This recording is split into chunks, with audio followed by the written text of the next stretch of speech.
Hello lovely people and welcome to my channel. Here's my postcode 5 sewing project. So I'm just going to be sharing with you 5 of the most recent dresses that I have made. I hope you enjoy the post. Remember to subscribe for new sewing content every week.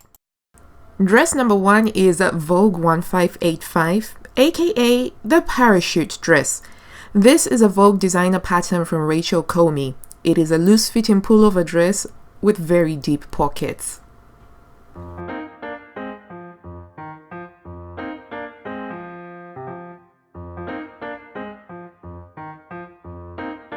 You can kind of get the idea why I call this a parachute dress, because it has a lot of fabric on that lower half. And dare I say it, if the wind catches that dress, it does poof out very much like a parachute. But I can't fault those pockets. I mean, see how deep those pockets are. They literally go up to my elbow. They're very nice and deep. However, they're a bit of a hot mess in terms of how I executed them, because the instructions were actually for French seams and I kind of forgot to notice that, so they are not the neatest pockets. However, all of that is hidden in the brightfulness and the fabulousness that is that fabric. So the fabric is a heavy canvas style stripe fabric. It comes in many different colorways and I loved the fuchsia and pink colorway just because it is so fabulous, and I wanted to play around with the stripes. And the best thing about this pattern is it has got that incredible curved seam that you can make a feature out of. And I used some ribbon that I bought on AliExpress to make this really stick out and stand out. The actual sewing pattern itself, you're supposed to use a bias strip of fabric that you then fold over to make it pop. The necklines and the armholes are finished with bias binding on the inside, which I did my best to make look neat, but the difference in weight between the bias binding and the relatively thick medium weight canvas made it a little bit of a challenge, but I tried my best. Another thing I want to point out is that the armhole is very low. So if you're somebody who doesn't like to expose your bra, you might need to make a toile and figure out a way to cover that up. I am not bothered. In fact, this came with me to Italy and I wasn't wearing a bra most of the time with it. That's why it's quite crumpled, because it hasn't been washed since it got back from vacation. It is a fabulous, fabulous dress. It's a pullover dress, which means that there are no zippers or button closures, and it's so easy to wear. I got a ton of compliments when I was wearing it, and even though that's not the reason why I sew, it is nice sometimes when your own vision is something that other people also happen to like and appreciate. I sewed a size medium based on my bust and waist measurements, and I think for the style and for the picture on the pattern envelope, the fit is pretty spot on. The style lines look incredibly challenging, but I was surprised at how easy this was actually to sew. And I realized that if you extend those pockets, you could actually kind of make it a wraparound tie dress and create a completely different silhouette. And that's something that I'm excited to try out in the future. So that's Vogue V1585 for you guys.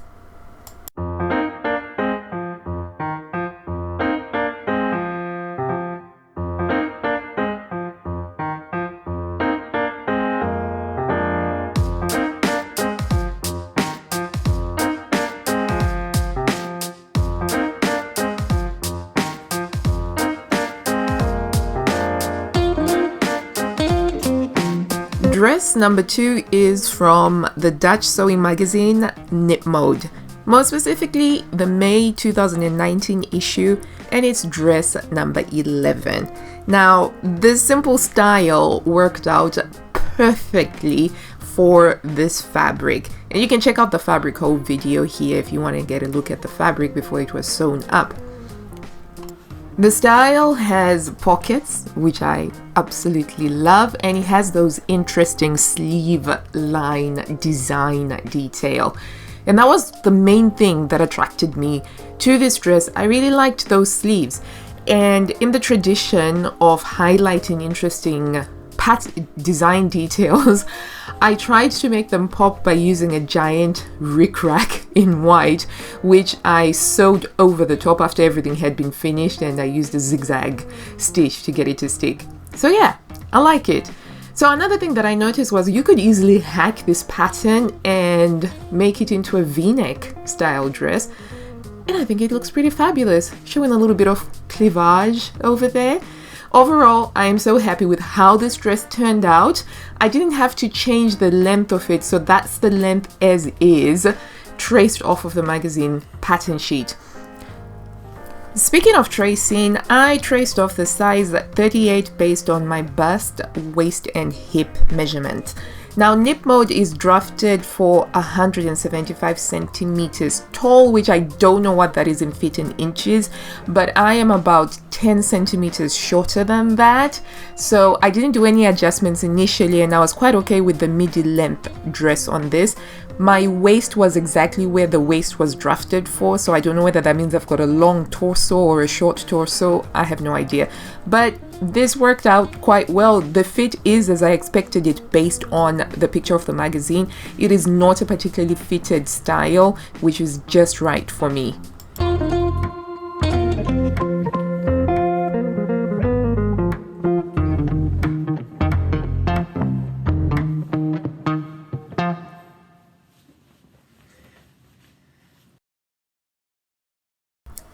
Dress number 3 is quite possibly up there as one of my favorites. It's from Berta Style 6 2016 issue, and it's style number 101. Now, heads up, this is the third time I've made this sewing pattern. This is how much I love this style. So this is a very simple, the simplest you can get as a t-shirt dress. First of all, I'm going to talk about that fabric. I am so obsessed and love this fabric. It's art gallery fabric, so it's got that springy, lovely jerseyness that you expect from jersey, and then it's those quirky ice cream prints. I was just like, oh, awesome. And I literally used up every single bit of the 1.5 meters that I had left over, and that's because of the style.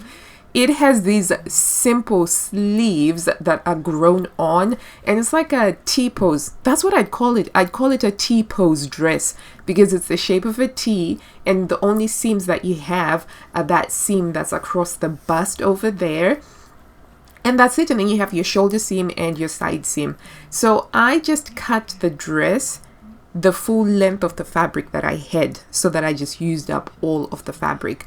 I used my cover stitch machine to do the hemming, which is a nice little touch, gives it a little bit more of a professional look. But I can't tell you how much I love this dress. I feel so sassy. I feel like I've got loads of moxie when I'm wearing this dress. Like, you can touch me now. So this is a really fast, incredibly fast project to sew up. This took me an hour from cutting up to threading to finishing off the final hem. I used an overlocker for the 1, 2, 3, 4, 5, 6 seams that I had to do. And the neckline, I had the option of doing a neckband if I wanted to, but I just opted to fold it under, press it, and then cover stitch it. So very simple. I didn't really have to use my sewing machine. I love it. Love it. Dress number 4 is from an indie pattern company called the Avid Seamstress, and it's called the Sandra Dress. Now, we're going to change it up energy-wise because I love this fabric so much. It is an art gallery fabric rayon challis, and as you can see there by that sweet, smooth movement that this fabric moves, it sways gently in a breeze, it billows out when I'm striding forward, and when I am dancing, it enhances the dance moves. This is like the perfect fabric for me, okay? And this turned out so much better than I expected. So first of all, the pattern has got pockets, big plus. I do love my pockets on a pattern. I love the background stripes, and I did say that I was going to play around with the stripes on that. So for the bodice, I did horizontal stripes. For the skirt, I did vertical stripes. And then for that band, I did some bias stripes, but looking back on it, I should have done it so that they were pointing away from each other to create a chevron.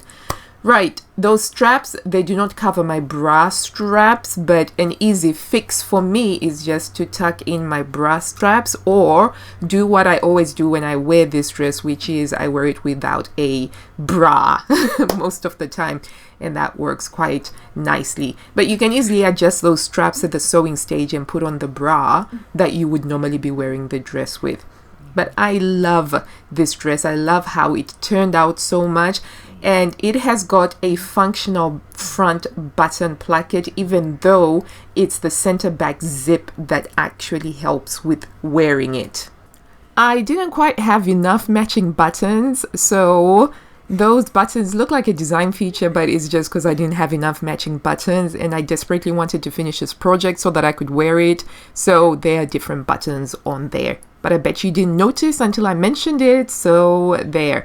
But seriously though, the style of this dress is pretty sweet. It's got some back bodice darts and it's got some front darts at the bust as well.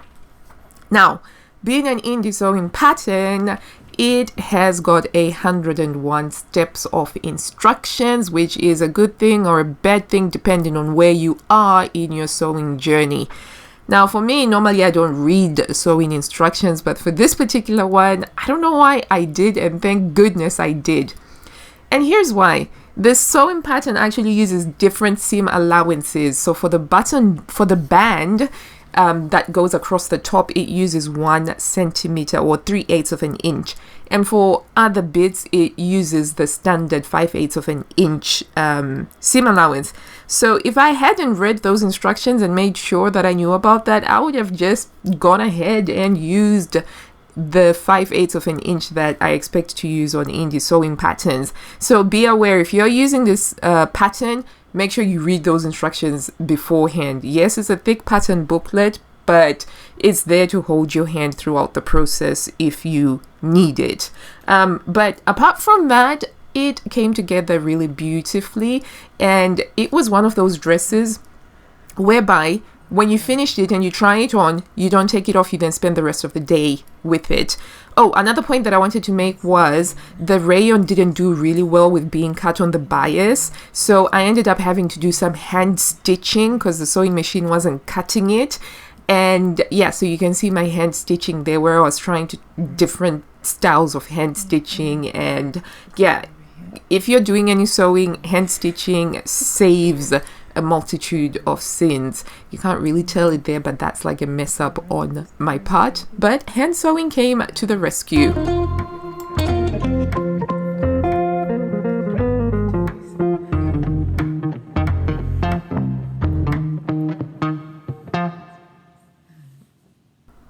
Dress number 5 is from Burda Style 8/2016 and it's number 118.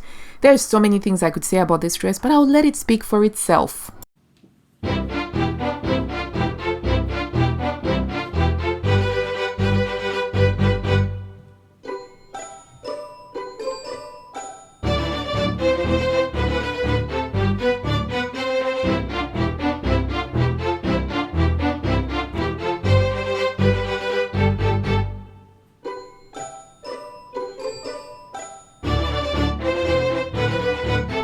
One word to describe this dress for me: regal. I feel like a queen in this dress. I love those pleats. I love the high-low hem. I love those statement sleeves with the pleats again. And a part of it is that I feel such a great sense of intrinsic pride and satisfaction at having done those pleats. Now, you all know that I'm not a very patient person when it comes to sewing sometimes, and for me, the fact that I took the time to do all those pleats really makes me feel very proud of this dress, and I feel like it was so worth it. Okay, so technical details. The style itself has got this interesting seam line on the bodice front, which also has some dart shaping in it. And I think this is a great example of Burda doing designs really well. So they've put the shaping in those seam lines. And of course, I did a contrast panel because I want to show you those seam lines. There's those pleated sleeves again. It worked out really well, and it's got a faced neck banding. I did do a video to share with you the fork technique I used to do all those pleats, because I had to pleat over 7 meters of fabric in order to have enough to actually do that high-low hem at the bottom of the skirt and for the sleeves themselves, and it was well worth the effort. I mean, I feel like I could just play around with those pleats all day, which is basically what I do when I'm wearing this dress. But I also love the chambray fabric because it's butterflies. I don't know anybody who isn't cheered up by butterflies. They look so pretty in summer when they're flying all over the place, and that was one of the things that attracted me to this particular fabric. It's got a blue background and it's got all of those butterflies. The dress has got belts at the side, and to be honest with you, you get more or less the same shaping with or without the belt. At least certainly for the size 38 that I sewed up, I felt like the difference was very minimal, so I could have really just done the dress without the belt if I'd wanted to. It has got a center back zip. The pattern didn't come with any pockets, and I added pockets because pockets are everything. In the magazine itself, the pattern is supposed to be sewn up with a chiffon weight style fabric, but I decided to go off-road and use this chambray because I really had a good feeling about it, and boy am I glad I completely ignored their fabric recommendation, because I feel like this worked out in a way that I hadn't ever imagined. So those pockets, they are a different fabric completely because I had cut them out for a different project, which I then decided actually didn't work with side seam pockets, and so they got used. So there you can see the facing, and I clearly forgot to tack it down along that bit, but you're supposed to actually tack it down along those seams so that it doesn't flap out when you are walking around. And you can see there the invisible zipper that goes down the back.